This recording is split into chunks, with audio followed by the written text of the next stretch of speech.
okay? Don't hold it here and here. Just grab it. She has a lot of bad knees. That is our patient, isn't it? We're going to get out of here in a minute. So you put it in like that. So when you put it in, you just line it up and push it. Don't baby it in there. It's all steel. Okay? So you lift up, put it in, just lock it in. Yeah, absolutely. Lift up and pull it up. And just jam it in. That's it. I'll try to go further into the game. All right, it's set. Let's lower the table just a little bit. The table's going to be a little lower when you do cervical, because you see this clevis right here? I want it to, even though it's curved, if I do a straight line, I want it to be about level with the ground. And then I bring this cushion up, not like this, so it rests on this round bar, just like that. Okay? There is no counter traction needed. So all our heads, every one of our heads in here weighs between 8 and 13 pounds. Our body weight's enough to act as counter traction. So we don't need all that stuff. So all the patient does is they lie back like this. Your hair is up. Martha's hair is up. Your hair is up. Okay, we don't want, there's a screw device in here.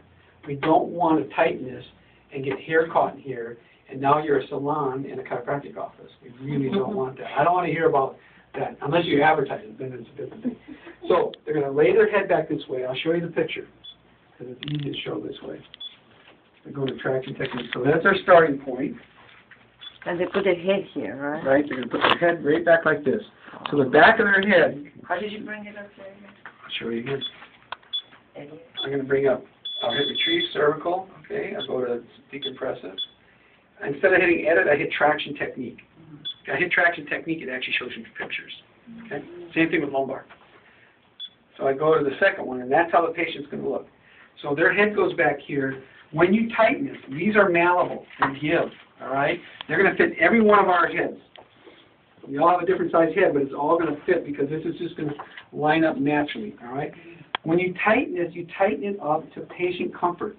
We are not doing the traction this way. We're not doing it this way. If you make it too tight, you eventually cut out the carotid sinus. They will black out, okay? Now, if they owe you money, that's a good technique. Other than that, Yeah, a couple of those. okay, well, then you use that for that. Different. Don't tell them you're going to do that, though. All right, so once they're comfortable, it's just a comfort, all right? Doesn't have to be real tight. Right underneath the earlobe, so big hoops and studs are off, too, okay? This goes right across the forehead, right above the eyebrows. This is just to remind them not to lift their heads. There's nothing holding them down here, okay? So you adjust it, you put the Velcro on, you take your rope release,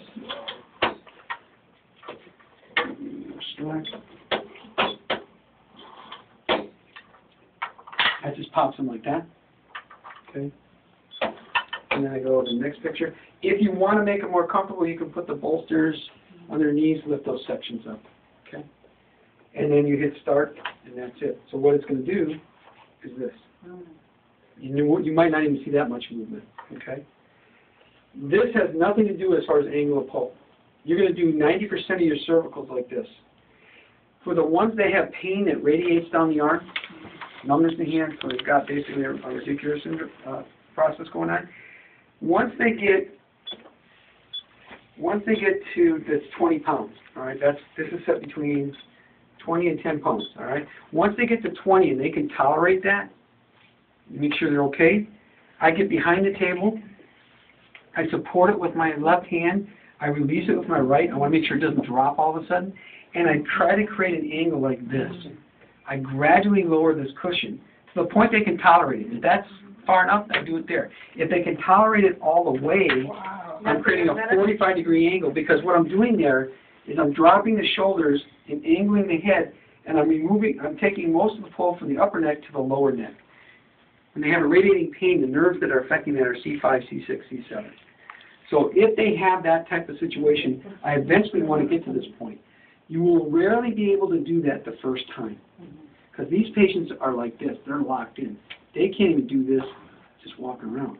So their ligaments, tendons, and muscles holding the neck together are preventing this kind of movement because of this pain.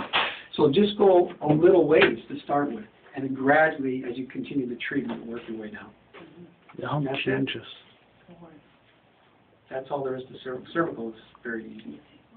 Very easy, but it's very effective. It's not as comfortable, though. If I put pressure on your occiput for a long time, that's not a point that people feel comfortable with. If you just press on there for 5 or 6 minutes, people don't like it. They just have to tolerate it. Or just do the treatment for a shorter period of time. Just hit your time and say, well, I'm going to do the treatment for 6 minutes on Mrs. Jones because that's as much as you can tolerate the pressure. All right? Some people are more sensitive that way. They're still going to get the benefit of the traction. Okay? Clear as mud? Yeah.